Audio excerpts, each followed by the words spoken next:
Jedeme do Prahy. Kolik je? 5:15? 5:16. Je 5:16.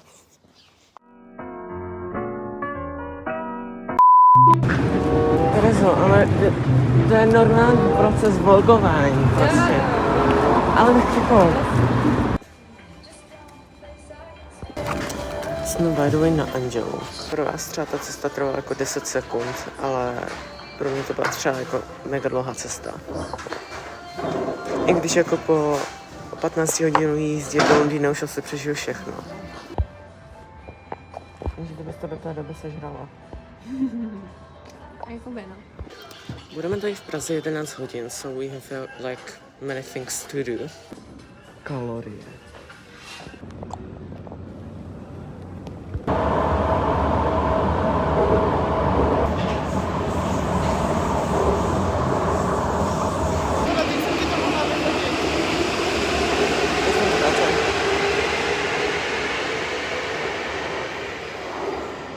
My jsme vystoupili z metra a jdeme do New Yorku na Václaváku, protože tam je big ass, 3patrový New Yorker.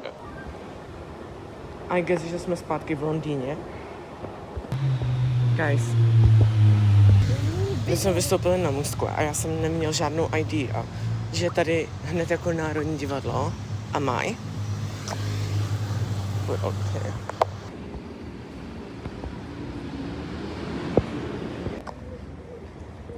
Lidi, prostě my jsme vystoupili na můstku a objevíme tady Wilgate.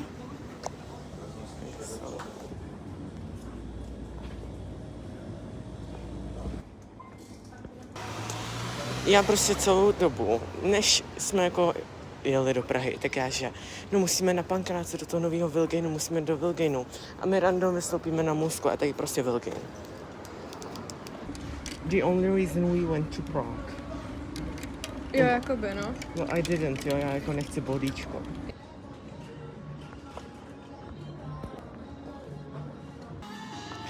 To si děláte srandu, včera byl ještě hit, že bych se upek. A oni dneska, když už je jako přijatelný počasný, tak oni pouštějí Zaru Larsen, aby ji přivolali zpátky. To horko nebo jako co? Se berou tady ty džíny. Ta barva je úplně perfektní a stojí 800. Což jako, to jde.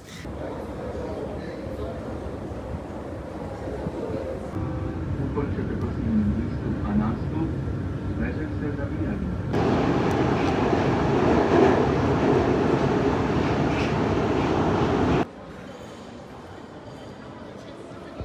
We ended up in Pankrác. My třeba vůbec nevíme, do jakého obchodu jdeme. My jdeme rovně a jdeme jako strašně rychle. A prostě I guess, že někam zalezeme. Jeden nám má už ten mrakodrap. Jsme znova ve Wilgateu, ale tohle je největší Wilgate v Praze. Koukejte, jak huge je to pečivo. Ten croissant, on je jako v realitě větší než na té kameře. A stojí 53 korun. Můžu si koupit tu granolu, ale ona stojí 240 korun. Já si udělám doma. Ten kefír. Já říkám, jako co je tohle, ne? A Tereza, že? To je mycí houba. To je literally mycí houba. Vyloženě to vypadá fakt jako SpongeBob. Jo. My jsme vyšli z arkád a rozhodli jsme se, že si uděláme rest tady v parku. A pak se vrátíme a budeme ještě chodit po obchodech. Ale teď jdeme jakoby, já nevím, jestli se tomu dá říkat jako mrakodrapy, jo? Protože pražský mrakodrapy nejsou skoro vůbec vysoký. Ale jdeme prostě tady do... Bank prostě, imagine. Jo. Byl jsi někdy tady? Ne?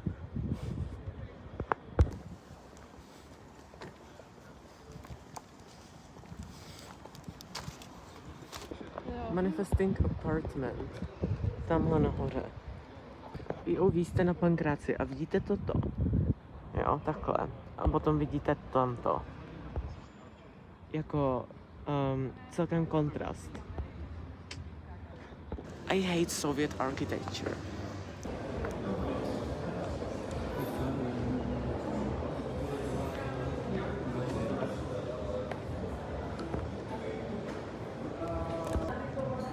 ten je strašně jako insane, jak to tenký.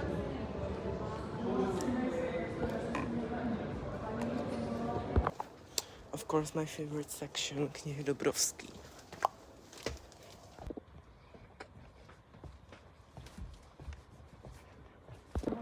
Tyhle dvě jsem četl, doporučuju.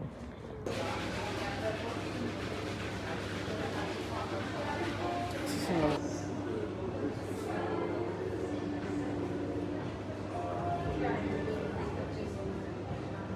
Hele, je takhle jsme. My jsme s takem byli ve Starbucksu a já jsem v Sephoře našel jakoby takový Jean Paul Gaultier a on je strašně jako hezký. Má takový modrý flakon a takový kytky na tom jsou. Je jako dámský, ale je strašně hezký. A oni tam neměli bohužel ty pánský, jako vystavený jako tester, takže jsem nemohla otestovat je. Ale teď jsme ve Starbucksu. Tady ty křesla jsou mega pohodlný, jako totálně pohodlný. A já jsem si dal iced mocha latte. Well, yes. So aesthetic. Taste test. To je mega sladký, ale mega dobrý. Jako je to mega sladký, jo, ale jako I mean, že je to dobrý.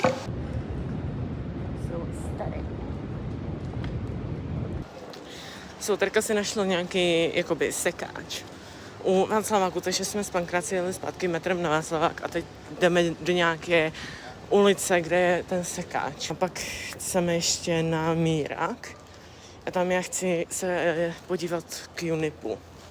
Because that's my dream university, you know. Jako já si manifestuju ten UNIP dneska.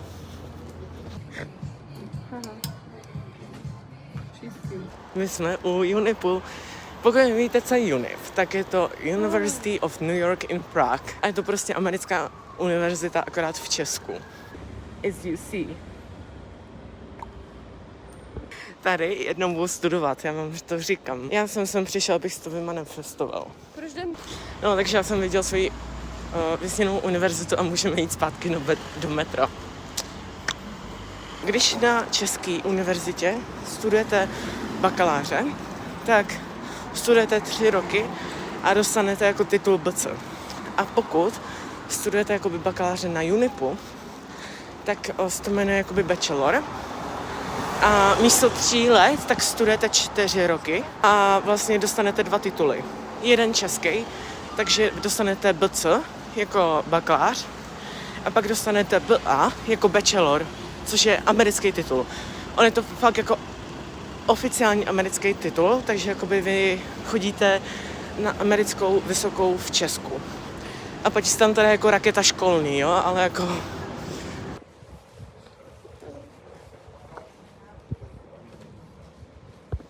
My jsme se rozhodli, že jedeme do IKEA. Prostě na švédský kuličky.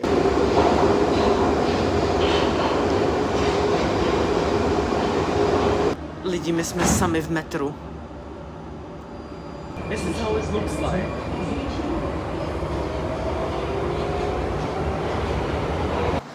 Jsme na Zličině a jdeme do IKEA. Jenom lidi, abyste měli představu, jo. Takže my jsme jeli z centra na úplný kraj Prahy. Vyloženě jako tohle je konečná metra. Takže jsme úplně na kraji ve Zličině, abychom šli pro masové kuličky.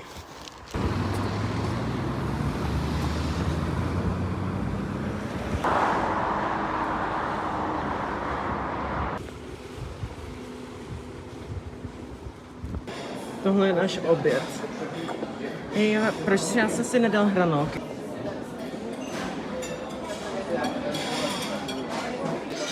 To, že jsme šli do IKEA na oběd, to je strašně jako random, ale jsem strašně na to, jsme to udělali, protože takový ten meatballs, co tady jsou, tak jsou strašně dobrý. Takže jsme si prostě dali meatballs. No, my jsme se napapali, it was delicious, right? A za chvíli se půjdeme prostě podívat na nábytek. Jakoby, já strašně miluju prostě IKEA nábytek a takový ty showrooms. toto je BTV z pravé krávy, jo. Jako chudák. A stojí to 4700. Hej, ale to je fakt jako materiál, jako pravá kráva. Už jak to je tady napsáno hovězí kůže. To je fakt jako kráva. Kam? No, je to jako kráva. No ale to je real kráva. Okay, so this is Dri. This is also giving. Jaže, my jdeme na chyt.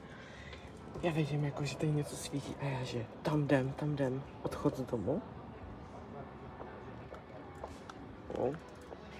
Tak. Let me in. Můžete, den může začít. Dělám haircut, jo. Ne, nebudeš mi dělat haircut. Jako... Oh my god, let's see. Prostě vy máte takhle hezký jako pokoj. A pak máte takový výhod z okna a don't think so. Jako, oh my god.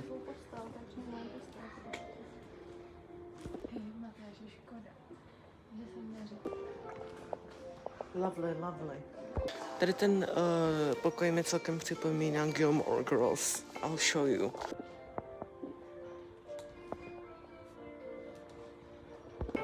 Takhle jednou chci mít jako svůj obývák, jo? Ne teda to křeslo, to se mi moc nelíbilo.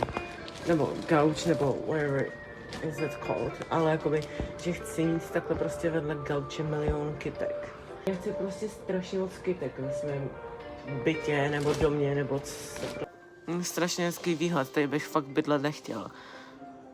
Jako nic proti, jo, ale prostě mě se to nelíbí, tam bych nechtěl bydlet. OK, lidi, house tour, jo, takže tady mám svoji kuchyň, tady mám, tady mám prostě věci, jo. OK, ale tohle je jako celkem hezký. Výhled je hezký.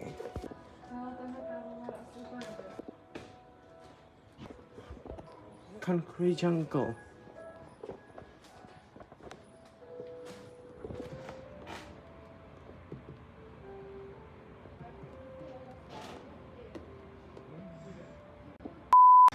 My už jedeme zpátky na Anděl.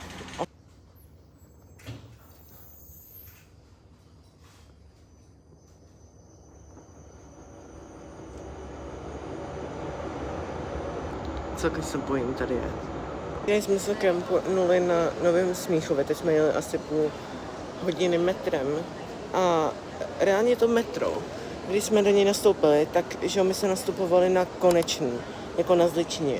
My jsme nasedli do toho metra a ona tam problikávala elektřina a to metro, my jsme tam seděli třeba 5 minut a ono to vůbec nejelo. A furt tam problikávala ta elektřina, už jsem si myslel, že to nerozjede ten vlak. No každopádně jsme se sem nějak dopravili. A už jsme celkem jako unavení, takže já už vůbec jako nevloguju, jo, ale prostě se tady díváme po obchodech.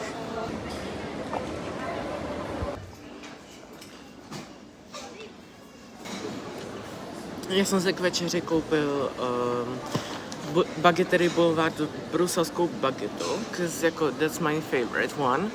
A pak Terka si koupila v Popeyes prostě full jako meal. A já jsem si koupil jenom prostě takový to refill pití, který si jenom doplníte, protože já prostě radši si koupím nějaký refill pití, než prostě abych šel na záchod a zaplatil 10 korun za to, že si můžu načipovat pití. Jdu s vámi udělat takový jako yapping time, protože se bojím, že tenhle vlog jako bude krátký. So, já vám jakoby trošku větší obsesy s Prahou, nebo ne, že obsesy, ale prostě se tady cítím strašně dobře a prostě... Well, yes. A za poslední půl rok jsem tady byl 7krát. No to ne, 5krát asi. Málo co. Ale prostě, já nevím, já se tady cítím hrozně comfortably. Existuje vůbec comfortably. Nevím. Možná, nevím. Spíš comfortable. Okay. Two English nerds talking. Spíš comfortable. No, já si taky myslím, no. No comfortable jakoby, Ale to zní strašně, no.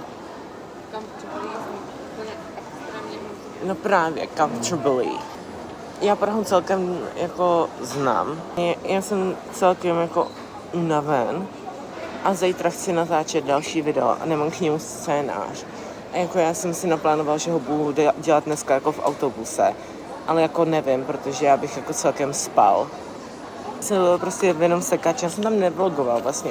A byli jsme jakoby na Můžsku v jednom sekáči, Genesis se to tam jmenovalo, Genesis, doporučujem. Jarka si tam koupila kraťasy, jako které stály 60 korun a na Vintedu je pak našla za 1000 a byly od Abercrombie and Fitch. Máme tady ještě 2 hodiny, je 5 a my odjíždíme v 7. A já jsem si říkal, že bychom mohli jít ještě na náplavku. Když jsou tady na Anželu nějaké trhy. Máme ještě asi hodinu a něco, takže jsme byli v Douglasu. Of course, že jsme tam zastavili parfémy, takže jsme jich asi vyplejtovali třeba půlku těch testovacích papírků. A teď jdeme na náplavku si sytnout. A já se dostanu svoji bagetu.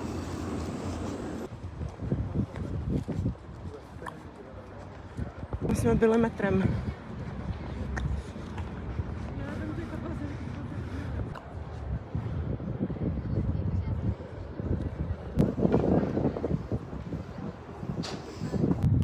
Yeah, this is brazilská bageta z bageterky Boulevard. Brazilská pomele. Tak sorry, je to bruselská. Život životuje.